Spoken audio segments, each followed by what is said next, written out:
upset Donald Trump's trajectory to 1237. And Marco Rubio clearly focusing on Florida as much as possible tonight. The story about the man in Florida who sits outside with a sign for Rubio. Other stories from Florida. Yeah, Marco Rubio is playing it very safe tonight. I think he is preserved in legacy mode at this point. But the thing that's really interesting to me is that, yes, Donald Trump was low energy. But what happens to his supporters when he's not provocative anymore? This is what they love about him. What happens if Donald Trump becomes boring? So I think he was saying that I've got this wrapped up. I don't need to campaign anymore. Meanwhile, Ted Cruz was using every question to turn it around to say, hey, look at me and Donald Trump, how we're different. And also, Donald Trump is just like Hillary Clinton, and I'm the only one who can beat them both. It was also interesting to hear, I think it was Marco Rubio saying the numbers don't add up. The numbers don't add up. So it was also, frankly, some of the moderators were also pointing out, I don't know how effective that really was, and it may be too little too late. Yeah, I think it is. I think we've reached that point. And what he's doing here is sort of, as they say in baseball, batting cleanup.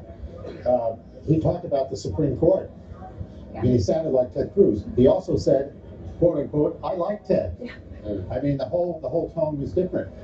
He specifically said, you know, I'm not condoning violence at the rallies, etc. I mean, he went out of his way to say these things. He's a different, you know, not different. I mean, I think this is always there with him. But now, having gotten his way to the top, you know, now it's time for unity. It was interesting when Jake Tapper followed up about violence at rallies with specific things that Donald Trump himself has said that some would argue actually incites it or encourages it or sort of gives license to it. He switched the topic to supporting police and the importance of being respectful of police and supporting police. Yeah, he totally ignored that question, completely pivoted off of it.